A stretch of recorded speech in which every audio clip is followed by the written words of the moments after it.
Alors, bonjour à tous, d'abord merci d'être venus si nombreux. Le handivol à la Fédé, ben, le handivol, c'est vous tous. C'est-à-dire tous les acteurs, les pratiquants, les associations, les constructeurs, tous ceux qui s'intéressent aux personnes en situation de handicap et qui œuvrent ensemble pour arriver à les accueillir dans les structures de la fédération et arriver à les faire voler, quel que soit le handicap et si possible, quelle que soit la classe du LM. Historiquement, ça a commencé à la Fédé avec le multi-axe, ce qu'on a accueilli. L'ULM a permis de voler à des personnes qui faisaient auparavant de l'aviation certifiée et qui, pour une raison physique, avaient perdu leur visite médicale. Et donc, qui ont pu continuer à voler grâce à l'ULM. Et donc, aujourd'hui, on essaie d'élargir cette activité à d'autres classes. Et vous allez voir qu'on va vous présenter des projets, des activités dans le domaine de ce qu'on appelle nous le classe 5, c'est-à-dire le ballon motorisé, dans le domaine du multi-axe, puisqu'on a avec nous, Parle le plus proche possible, comme ça. parce qu'on a avec nous un pilote propriétaire de multi-axe, il était là tout à l'heure, bon, on va le retrouver. Nous recherchons un pilote propriétaire. Qui s'en va. Bon. Ah, là, Yves, Matelin. bon, Yves, on s'est trouvé. Et puis, une autre association qui s'appelle les Citoyens du Ciel, avec laquelle nous avons un partenariat fédéral, qui nous représente dans certaines activités. Jean-Paul Berg a mis le président. Et cette belle association aide des jeunes en situation de handicap à avancer dans la vie, à trouver un chemin vers l'aéronautique ou vers d'autres métiers. Et ça, grâce à l'ULM. Et puis, une belle association aussi qui s'appelle le Micro-Vélan. Le Micro-Vélan qui s'intéresse à voilà, aux représentante.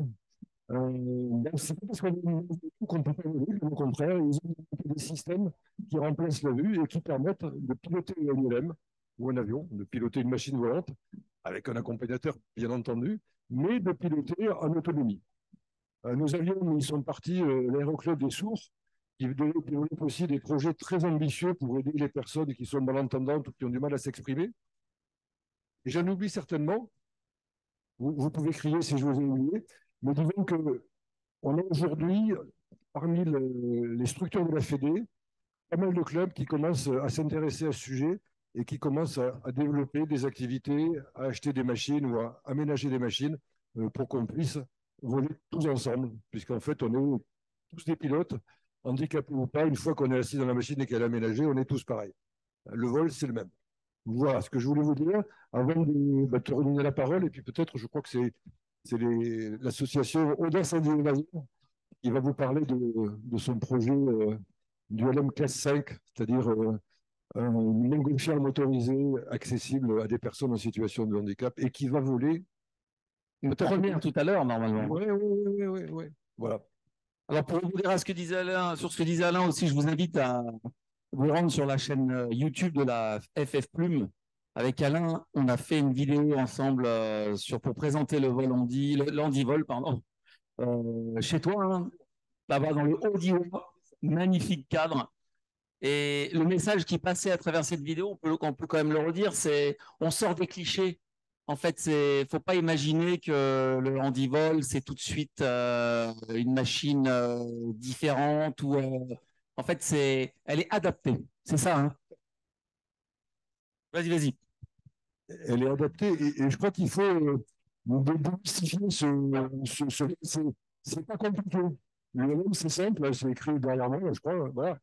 Et c'est simple pour tout le monde.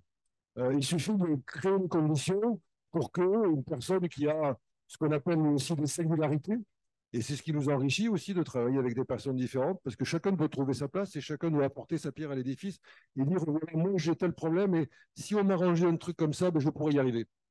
Et ça fonctionne. Voilà. Merci. Alors, c'est à vous. Vous avez une petite vidéo à nous montrer. Alors, prends un micro. Est-ce que tu peux présenter votre projet?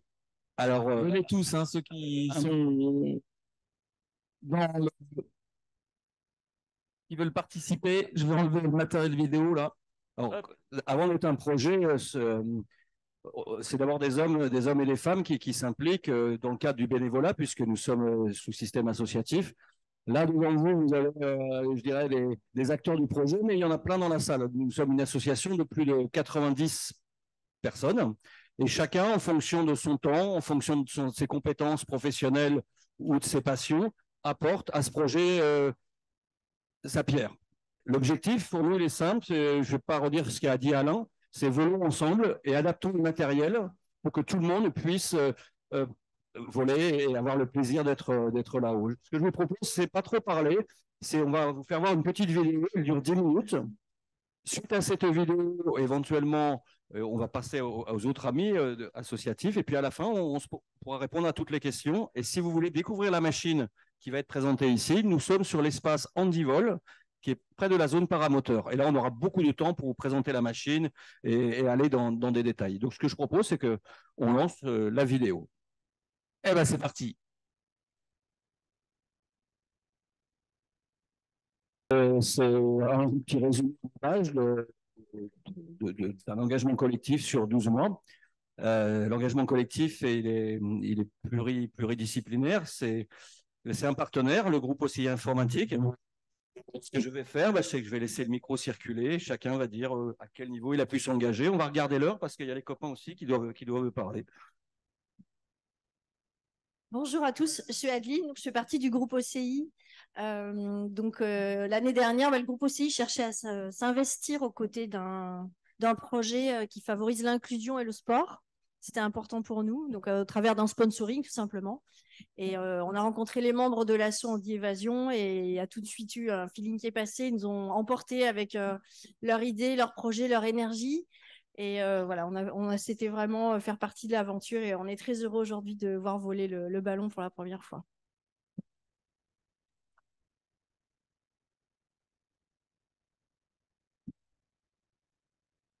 On va continuer avec le mécénat et le sponsoring puisque moi, je suis en charge de cette partie-là pour l'association.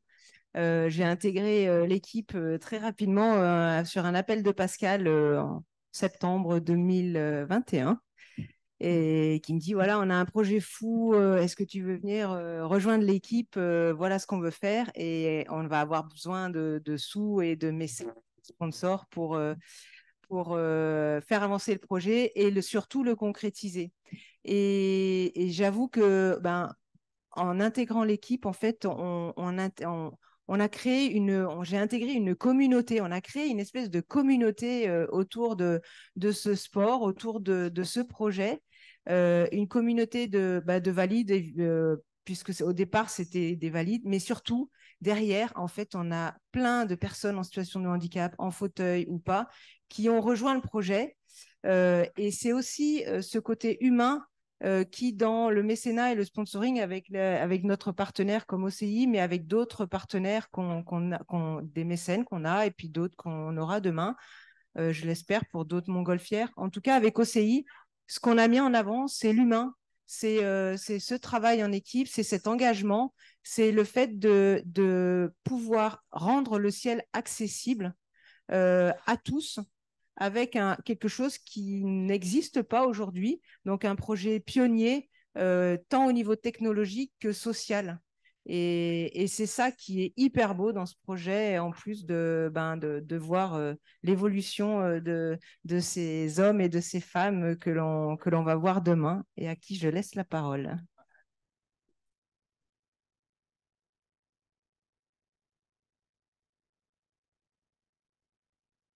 Bonsoir, alors moi je m'appelle Stéphane Tedeschi, je viens du sud-ouest, de Dax, et il y a un an, jour pour jour en fait,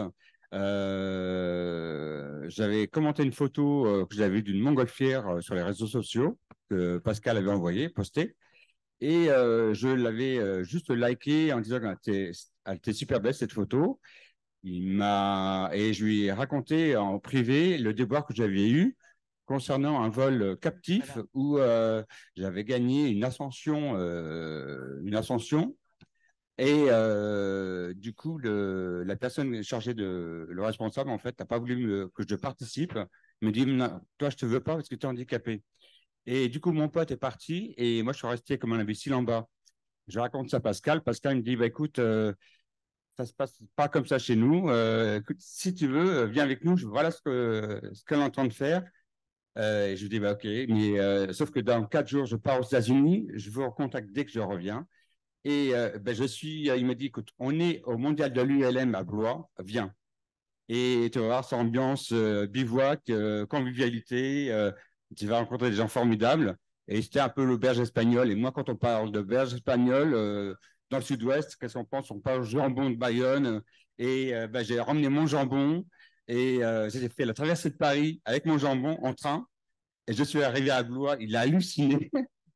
Et puis voilà. Et j'ai intégré l'association. Je passe mon brevet et pour être futur pilote aussi. Voilà.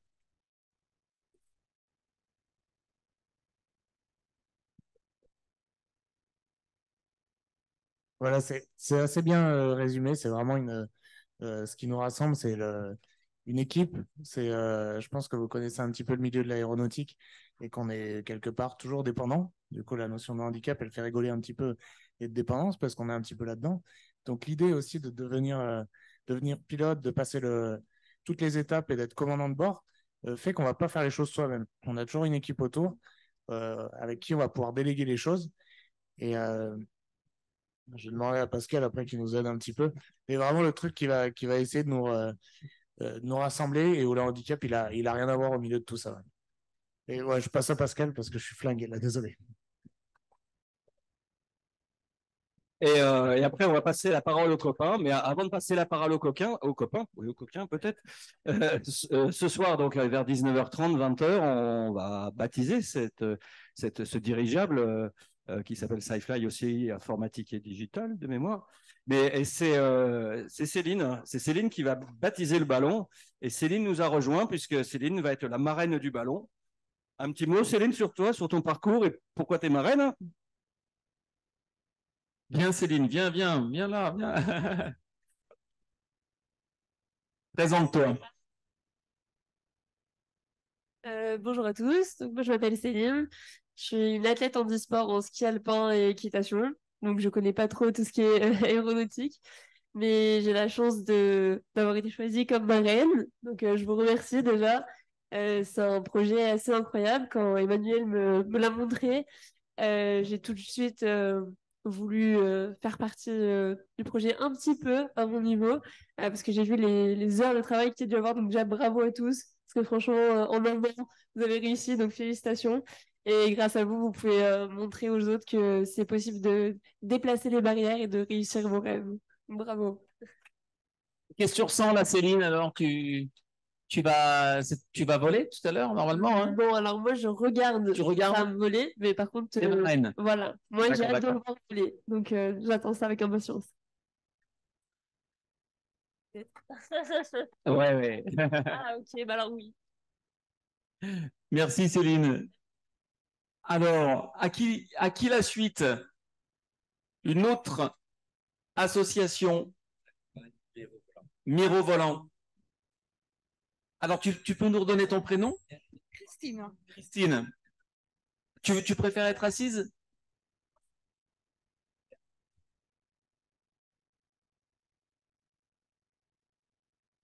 Hop là.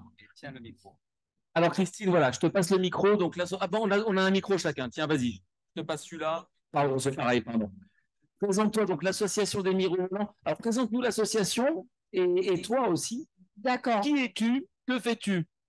Alors, je m'appelle Christine Chaline et avant toute chose, eh bien, je voudrais remercier la Fédération de me permettre de m'exprimer ce soir au nom de mon association et de pouvoir la mettre en avant. Donc, je m'appelle Christine Chaline, je fais partie depuis 3 ans maintenant de l'association Les Mirovolants. Les Mirovolants, c'est une association qui a été créée en 1999 par Patrice Radiguet, un monsieur déficient visuel qui s'est dit il y a beaucoup de personnes en situation de déficience visuelle qui sont passionnées d'aéronautique et qui aimeraient voler. Et donc, il a concrétisé ce souhait. Donc, ce que l'on fait à l'association, eh bien, c'est qu'on nous permet de voler sur ULM, planeur et avion. Et ce, grâce à deux choses. D'une part, le vol guidage à la voix, c'est-à-dire que c'est l'instructeur qui nous transmet verbalement toutes les informations de vol.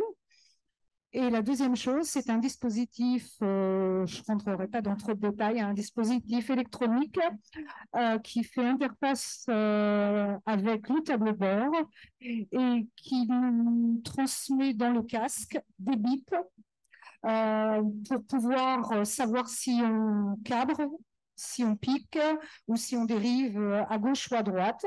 Et on a également de façon audio les informations d'altitude, de cap, le vario, enfin tout un tas d'informations. Voilà. Et grâce à ces deux choses, eh bien, on a beaucoup d'autonomie et ça nous permet de voler avec un immense plaisir. Alors justement, qu'est-ce qui t'a attiré toi dans le pilotage? Pourquoi tu as voulu voler? Pourquoi j'ai voulu voler?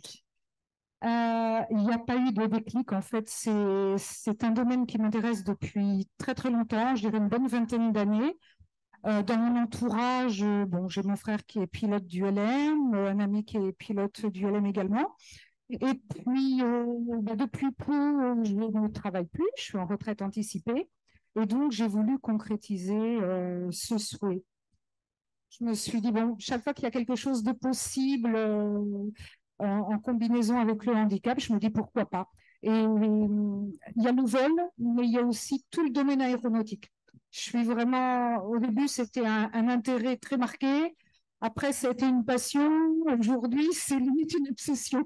Ah oui. Je vis que pour l'aéronautique, pour les appareils, pour voir les autres voler, pour voler moi-même. C'est un tout. Et qu'est-ce que tu ressens quand tu es en vol? À chaque phase du vol, le décollage, le vol, l'atterro? Rien que d'y penser, je suis très émue. Ça efface complètement le handicap. Une autonomie quasi totale.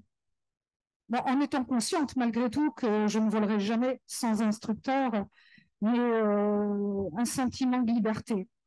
Un sentiment de liberté.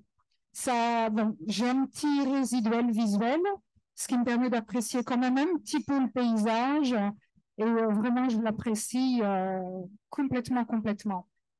Magnifique message. Alors, pour terminer, qu'est-ce que tu veux transmettre à d'autres personnes qui ont un handicap comme le tien ou l'autre, qui n'osent pas franchir le pas? Ça aussi, c'est franchir le pas.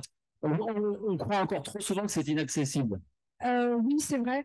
Je pense qu'il faut avant tout avoir accepté soi-même sa différence. Et après, enfin, moi, mon credo, c'est rien n'est impossible. Voilà. Voilà. Merci beaucoup. Merci à toi. Merci pour ce très beau témoignage. Alors, on va t'aider. Hop. Alain, est-ce que tu veux... Alors, je ne sais pas s'il y a encore d'autres intervenants. Ah oui, bien sûr, pardon. Je vais profiter du micro lâchement pour m'en emparer quelques instants et vous parler de quelqu'un qui n'est pas là parce qu'il est en vol. C'est un de nos amis qui est paraplégique, qui est handicapé et qui fait son premier vol en paramoteur parce qu'avec la fédération constructeur, on a mis au point un chariot paramoteur accessible aux personnes handicapées. Et plutôt que de venir à cette conférence, ils ont préféré aller voler. On les comprend aussi quand même. Voilà, mais je voulais qu'on en parle parce que c'est un projet sur lequel on travaille aussi depuis 2 ans et qui est en train d'aboutir. Et ça nous fait très très plaisir d'ouvrir une nouvelle classe du LM au handicap. Voilà, je passe la parole à Jean-Paul. Vas-y Jean-Paul. Alors, bonjour à tous. Merci d'être nombreux. On va essayer de parler assez fort parce qu'à côté, ils font de la belle musique. Hein, ils font les balances, comme ils disent. Donc, on va essayer de balancer nous aussi de notre côté parce qu'on est assez nombreux. Alors, Les Citoyens du Ciel, c'est une association qui a été créée en 2006. Ça fait maintenant 17 ans. On a à peu près 180 bénéficiaires au total, une équipe de 40 bénévoles et des jeunes que vous voyez ici. Il n'y en a que 2, mais ils sont à peu près qu'à une vingtaine à venir travailler avec nous. Alors, globalement, on a plusieurs actions. Notre action principale, finalement, c'est de démocratiser l'aérien, démocratiser, excusez-moi, l'ULM, et surtout pour les jeunes qui sont en mixité de handicap. Parce que quel que soit le handicap, il y a des handicaps qui ne se voient pas. Est-ce que vous les voyez handicapés? Non, pourtant ils le sont. Et donc, il y a des handicaps qui ne se présentent pas avec du matériel, mais pour lequel nous, on est obligé d'adapter les machines. Et ça, c'est très important. Et l'ULM nous permet ça. Grâce à la fédération, grâce à ce qu'on a conclu ensemble en termes de convention, on est aussi là pour amener un message à tous et surtout aux jeunes en disant bats-toi contre ta difficulté. C'est la tienne, c'est pas la mienne. On est là pour t'aider, mais si tu t'aides pas toi-même, tu n'y arriveras jamais. Donc ça, c'est le message principal qu'on leur amène. On a un programme de formation sur 3 ans, même 4, même 5. Certains de nos jeunes se sont autorisés. Il y en a certains qui travaillent à l'ESA maintenant, qui travaillent à Airbus, et d'autres qui sont pompiers parce qu'ils voulaient être pompiers. Et ça, c'est important. Donc ça, c'est un de nos premiers axes, c'est effectivement démocratiser l'aérien. Après, en termes de démocratisation, c'est surtout, il faut les encourager, ces jeunes. Il faut les encourager à se dépasser. Et qu'ils soient jeunes ou qu'ils soient moins jeunes, une personne en situation de handicap a besoin de se dépasser elle-même pour dire, non, il me manque un bras, il me manque une jambe, je suis sourd, je suis déficient, tout ce qu'on veut. Mais mets-toi en danger. Viens, on est là pour t'aider. Si tu te casses la gueule, c'est pas grave. Tu vas te relever et on sera là pour t'aider à te relever. Et au-delà de ça, avec le partenariat qu'on fait avec la fédération, on amène tous ces jeunes, on les forme à devenir organisateurs de tours aériens solidaires. Donc, en direction des personnes en situation de handicap. Donc, ils apprennent à embarquer, débarquer, la sécurité à bord, la sécurité en vol. Ils font des acrobaties aériennes. Et une fois qu'ils sont formés, on leur dit, maintenant, tu vas transmettre. Donc, ils transmettent aux jeunes qui arrivent et à nos bénévoles qui rentrent, parce qu'ils deviennent référents de nous, adultes, qui voulons nous engager dans une association. Le bénévolat, c'est assez difficile quand même. Hein. Donc, on est vraiment liés à eux et notre métier, il est là. Il est là, je parle de métier parce qu'on est bénévole, mais c'est un métier. Hein. C'est un deuxième métier après le métier de chef de famille et le métier professionnel qui nous fait manger. Et au-delà de tout ça, on arrive à avoir des résultats qui sont phénoménaux. Donc, comme ils sont phénoménaux, on leur dit, quand tu auras 18 ans, quand tu seras majeur, quand tu seras capable de venir, tu es déjà formé. Donc, on les amène avec nous sur le tour aérien solidaire qui nous amène en République tchèque, qui nous amène en Allemagne, qui nous amène en Autriche, qui nous amène en Espagne, au Portugal, en Croatie, au Maroc. Et on fait des tours aériens solidaires dans lesquels on partage nos ailes, parce que ça fait partie de nos valeurs. Partager nos ailes pour leur donner confiance. Une fois qu'ils ont confiance, ils deviennent responsables et ils assument leurs différences. Et pour nous, comme disait tout à l'heure, je ne sais plus où est-ce qu'il est, Alain, le handicap, ce n'est pas un handicap, c'est une singularité. Et dans ces singularités, on a tous nos propres singularités. Et un pilote reste un pilote. Et lors de la sélection des parastronautes, il y a le médecin-chef qui a fait les sélections, qui leur a dit, mais vous savez, pour moi, un parastronaute, c'est avant tout un astronaute. Ce n'est pas un parastronaute. On est obligé de mettre des différences. Mais là, la réalité, c'est un astronaute. Et bien, chez nous, l'ULM, c'est la première marche au ciel. Et la deuxième marche du ciel, c'est l'espace. Donc, on peut les envoyer là où ils sont. Et nous, on en a la preuve avec nos jeunes qui sont ici. Voilà. Merci. Est-ce que les jeunes veulent dire un mot, là, non? Ouais, ils sont un peu timides. Ils sont un peu timides, ouais. Vous êtes combien déjà? 160 180 bénéficiaires au total. Voilà. Et chez les jeunes, on a déjà formé 85. Et là, cette année, ils sont 30-35. Voilà. Donc, c'est un programme de formation sur, on a dit 2 ans. Donc, on les retrouve une fois par mois. Et à la fin, ils font un mini-tour aérien solidaire dans lequel c'est eux qui vont faire la coordination au sol, embarquement, débarquement des personnes en situation de handicap. Alors, c'est bien quand on a des adultes parce qu'ils jouent le jeu. On a eu handisport, on a eu le rugby handisport qui ont joué le jeu. Ils étaient aux anges aussi. Mais eux, super. Et on leur dit toujours à la fin, mais on a une deuxième association qu'on va faire voler. Et ça, on ne leur dit pas parce que ce qui est une de nos singularités à nous, c'est que c'est bien, on fait ça pour eux. Super. D'accord? Mais ce qu'on ne pense pas, c'est qu'il y a des aidants. Et les aidants, c'est ceux qui, au quotidien, les aident à surmonter leurs difficultés. Donc, à chacun de nos vols que l'on fait pour eux, on amène une personne en situation d'aidante qui est très, très dure et qu'il faut reconnaître parce que à ce moment-là, le soir, quand ils se retrouvent, ils ne parlent pas que du handicap, Non, c'est grâce aux frères ou à la sœur handicapée qu'ils ont pu voler et qu'ils ont pu vivre un élément fort, émotionnel, qui leur amène en fait une force. Et c'est cette force, la reconstruction de la confiance en soi. Voilà. Merci beaucoup. Le prochain tour solidaire, il y a des dates, non? Il passe oui. Tu as raison. On a oublié l'essentiel, enfin une partie de l'essentiel. Donc on fait un tour aérien solidaire tous les ans où nos jeunes vont venir justement à Saint-Julien. Donc c'est un tour, à cause du Covid, on s'est remis en jambes. Hein. Donc là, on refait notre 3e tour en France. On va partir en Occitanie, on va partir de Montauban, et puis on va aller à Villefranche-de-Rouergue, Sarlat, Saint-Julien. À Saint-Julien, je laisserai parler Alain sur le sujet. Je peux vous dire que nos jeunes vont venir nous retrouver parce que c'est sur un week-end et c'est eux qui vont organiser des vols pour des jeunes qui sont déficients auditifs, déficients visuels, des déficients visuels qui sont aussi en école de kiné, de kinésithérapie, d'accord? Et ensuite, on redescend sur Socats, Tarbes, Saint-Giron et on retourne à Montauban. Voilà. Mais à Saint-Julien, le 23 septembre, il va y avoir quelque chose de très, très, très particulier. Et ça, je vais laisser aller en parler parce que c'est son bébé. Oui, merci. Effectivement, dans ce tour solidaire, la fédération et les comités régionaux sont partenaires. Alors, on sera ensemble, je serai en vol avec vous. Et au cours d'une étape, on a imaginé de faire une rencontre de pilotes en situation de handicap. On a dans des structures du Sud un peu partout des pilotes ou des élèves pilotes handicapés qui volent, qui apprennent à voler.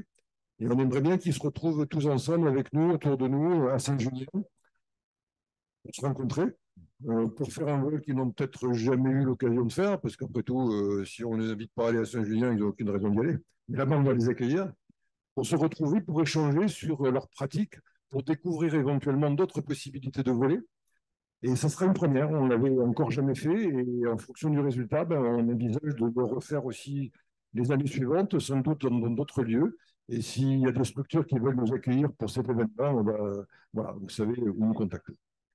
Et puis le message que je voudrais aussi faire passer, vous voyez tous les efforts qui sont déployés par différentes associations pour développer cette activité de handivol au sein des structures fédérales. On cherche des candidats pour ouvrir davantage des activités dans toutes les classes aux personnes en situation de handicap, avec tous les handicaps. Et donc, on est prêt à vous aider, on est prêt à vous conseiller. Si vous êtes partant, eh ben, il faut nous contacter. Alors, je vous préviens, le handivol, quand on a mis le doigt, on est foutu. Hein, voilà. Mais dans ce type d'activité, on reçoit plus qu'on nous donne. Donc, c'est quand même extrêmement gratifiant. Et le fait de générer des sourires dans des personnes pour lesquelles la vie quotidienne n'est pas toujours facile, c'est quand même extrêmement gratifiant. Et je vous invite à nous rejoindre. Je voudrais juste terminer en disant que ce partenariat avec nous est important au niveau de la fédération parce que le handicap, pour ceux qui le savent, c'est pas facile à gérer. Parce que les gens, on nous apprend pas à l'école comment se comporter avec une personne malvoyante, déficiente, en chaise ou pas. Et ça s'éduque. C'est de l'éducation, mais c'est surtout de la familiarisation. C'est pour ça qu'on va avec notre structure dans chacune des escales quand on passe et on demande aux structures locales de dire, c'est vous qui allez réaliser le vol fratrie. Nous, on s'occupe de la pathologie, il n'y a pas de problème. Mais vous allez réaliser ce vol fratrie, donc on a un échange. Et pourquoi on a fait ça? Pourquoi on fait ça depuis le début? Parce que sur notre petit parcours, on nous a appelés les fées clochettes des airs. Pourquoi? Parce qu'on a donné de l'envie et il y a des frères, des sœurs, des parents, mère ou père, qui ont passé leur brevet, qui sont revenus après dans les structures pour passer le brevet, pour pouvoir continuer cette magie avec leur enfant. Et là, quand vous arrivez à ça, vous avez tout gagné. Merci. Superbe message pour cette conférence. On a eu le droit à des très belles paroles encourageantes. Donc merci, hein. Merci de partager ça avec nous. Est-ce que vous avez des questions? Très très rapidement, on va terminer. Allez-y, monsieur. Alors je crois que je suis le premier pilote français handicapé de Montgolfière, 1986. Je me suis battu avec la fédération pour devenir pilote. Une fois pilote, j'ai été à une manifestation en Lorraine, la première, où il y avait des centaines de ballons. Ils ont interdit aux handicapés à monter à bord. Je dis que ce n'est pas normal. 2 ans après, je reviens avec la première nacelle au monde adaptée aux handicapés. Donc, j'ai créé cette nacelle, je me suis battu aussi avec les administrations. Ils n'imaginent pas parce que pour eux, un handicapé n'a pas le droit de monter à bord d'une montgolfière. C'était ça. Et leur dire qu'on ne peut pas être plus handicapé que quoi qu'on a un accident. Ça a été des mois de travail. D'abord, pour accepter de la faire fabriquer, faire faire les essais de cette montgolfière avec une porte, avec un siège, donc une porte, les passagers pouvaient rentrer. La nacelle était moins haute devant pour qu'ils puissent voir le vol et remonter. Cette nacelle pouvait prendre 3 passagers, 3 handicapés, plus 2 valides et le pilote. J'ai fait quelques milliers de vols à bord avec, et je l'ai revendu. Et là, on m'a rappelé il y a quelque temps pour aider à développer cette nouvelle nacelle pour montgolfière, et je suis arrivé tout de suite pour aider. Je ne veux pas dire que tout vient de moi, non, mais les administrations, je me suis battu pendant des années pour que l'handicap a le droit de voler. Alors, je parle bien en 1986, mon brevet. Et moi, je suis handicapé à plus de 80%. Quand je me suis pointé, on m'a dit interdit de voler. Je me suis battu. Et j'ai eu mon brevet comme tout le monde, comme tous les pilotes. Et maintenant, je fais quelques milliers d'heures de vol. Merci pour ce témoignage. Voilà. Merci à tous, toutes et tous, pardon. On termine la journée des conférences. Alain, je te laisse le mot de la fin pour la conférence Handivol. Merci encore. Hein. Merci pour ces témoignages. Alors c'est vrai que ça peut paraître surprenant tout ce qu'on fabrique, tout ce qu'on peut inventer. Parfois on me dit mais qu'est-ce que vous faites quoi? Moi j'aurais juste cité une phrase de Théodore Monod qui disait l'utopie c'est ce qu'on n'a pas encore essayé et c'est ce qu'on fait. Et comme on ne sait pas que c'est utopiste, ben ça marche. Voilà.